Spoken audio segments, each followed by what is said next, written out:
नमस्कार, मी शामराव मोकाशी. आणि ज्या रिक्षा टॅक्सी चालकाने रिक्षा परवान्यासाठी अर्ज भरलेले होते, 500 रुपये भरलेले होते, पण ती परमिट 9 तारखेला बंद झाली. परंतु ऑनलाईन ही 11 तारखेपर्यंत चालू होती. म्हणजे 11 तारखेला सकाळपर्यंत ज्यांनी 500 रुपये पावती भरली सगळी आणि त्यांना कुणाला परमिट मिळाली नाही. अशी परमिटचं काम होण्याचं आता मार्गी लागलेलं आहे की आता ते एवढंच काम त्यांचं होऊ शकतं की आता डेटा बनेल.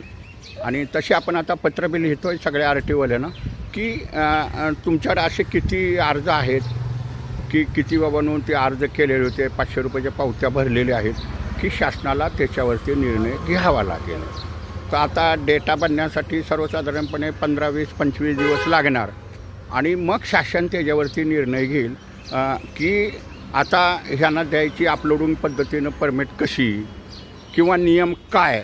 पूर्वी जे नियम आहेत तेच नियम आहेत, फक्त हे अधिकारी कागदपत्र वगैरे काय घेत नव्हते, नियम पाळत नव्हते. हे मात्र ह्यांना आता नियम पाळावे लागणार आहेत. म्हणजे तुम्हाला राशन कार्ड लागेल, वोटिंग कार्ड लागेल, तुम्हाला प्रत्येक गोष्ट ही पेपर लागत असतात. आणि नेमका इथं पेपरचा जो घोळ होता आणि सगळी हातचलाकी पेपरमध्ये चालायची ती बंद होईल. पण ह्यांना परमिट ज्यांनी 500 रुपयाची पावती भरलेली होती, हा डेटा बनेल आता.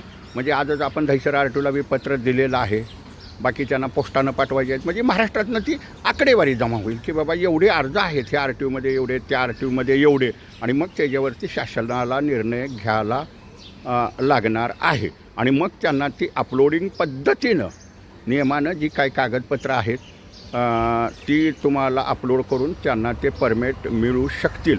परंतु हे डेटा बनल्यानंतरच मिळतील की काही लोक म्हणतात परमिट कधी, परमिट कधी. परमिटचा हा रिक्षा परमिटचा मोठा घोळ आहे. ह्या परमिटमध्ये हेराफेरी झालेली आहे आणि अनेक कायदे आहेत. योग्य वापर त्या कायद्याचा करून ह्यांची पडताळणी करून जर ही परमिट हस्तांतरण कायद्यानं जो रिक्षा चालवल त्यालाच परमिट, ह्या नियमानुसार परमिट हे मिळत राहतील, कारवाई होत राहील, परवान्याची पडताळणी होत राहील. पण परमिटचा हा काळा बाजार पूर्ण संपेल हे मात्र लक्षात ठेवा. आणि ज्यांनी अर्ज भरलेले होते त्यांना इरादापत्र मिळाले नाहीत, बंद झाली म्हणून त्यांचं पुढचं कामच झालं नाही, त्यांना मात्र हे परमिट मिळतील डेटा बनल्यानंतर. व्हिडिओ शेअर करा.